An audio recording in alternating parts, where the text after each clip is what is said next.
ఇంతకు ముందో లెక్క ఇప్పుడో లెక్క ఈసారి శ్రీవారి వార్షిక బ్రహ్మోత్సవాలను బ్రహ్మాండంగా నిర్వహిస్తాం. ప్రపంచ దేశాలు తిరుమల వైపు చూసేలా చేస్తాం. తమ మార్కేంటో చూపిస్తామంటోంది టీటీడీ. బ్రహ్మోత్సవాలను అత్యద్భుతంగా నిర్వహించాలన్న సింగిల్ ఎజెండాతో సమావేశమైన టీటీడీ బోర్డు పలు కీలక నిర్ణయాలు తీసుకుంది. ఇంతకు ముందో లెక్క ఇప్పుడో లెక్క ఈసారి శ్రీవారి వార్షిక బ్రహ్మోత్సవాలను బ్రహ్మాండంగా నిర్వహిస్తాం.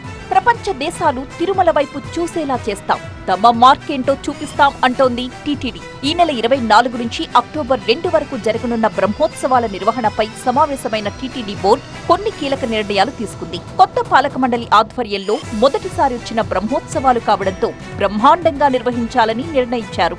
టెక్నాలజీని కూడా ఈసారి ఉపయోగించబోతున్నారు. ఇస్రో సహకారంతో క్రౌడ్ మేనేజ్మెంట్ మ్యాటర్ చేయనున్నారు.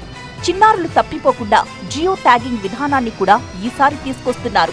ఈ నెల 23న శ్రీవారి బ్రహ్మోత్సవాలకు అంకురార్పణ జరగనుంది. 24న మీన లగ్నంలో ధ్వజారోహణం ఉంటుంది. అదే రోజు సీఎం చంద్రబాబు దంపతులు శ్రీవారికి పట్టు వస్త్రాలు సమర్పిస్తారు.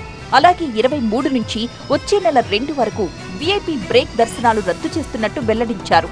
గరుడ సేవ రోజు 3 లక్షల మజ్జిగ ప్యాకెట్ల పంపిణీకి శ్రీకారం చుట్టారు. భక్తుల సౌకర్యార్థం అదనంగా 8 లక్షల లడ్డూలు తయారు చేయబోతున్నారు. గతం బ్రహ్మోత్సవాలంటే ఎలా ఉంటాయో ప్రపంచానికి చాటి చెప్పేలా నిర్వహిస్తామన్నారు టీటీడీ చైర్మన్ బిఆర్ నాయుడు. ఈ కొత్త టీటీడీ పాలక మండలి ఏర్పడిన తర్వాత ఇది మొదటిసారి బ్రహ్మోత్సవాలు. లాస్ట్ ఇయర్ బ్రహ్మోత్సవాల్లో కమిటీ లేదు. ఈసారి దీన్ని అత్యంత వైభవంగా ప్రెస్టేజ్గా తీసుకొని దీన్ని కార్యక్రమాలన్నీ కూడా దిగ్విజయంగా జరిపించాలని చెప్పేసి నిర్ణయాలు తీసుకున్నాం. తిరుమల గురించి అసత్య ప్రచారాలు చేసినా, ప్రతిష్టను దిగజార్చేలా మాట్లాడినా ఇక నుంచి క్రిమినల్ కేసులు పెట్టాలని నిర్ణయించింది టీటీడీ. ఎవరికి ఏం దొరకలేదు, టీటీడీనే దొరుకుతుంది.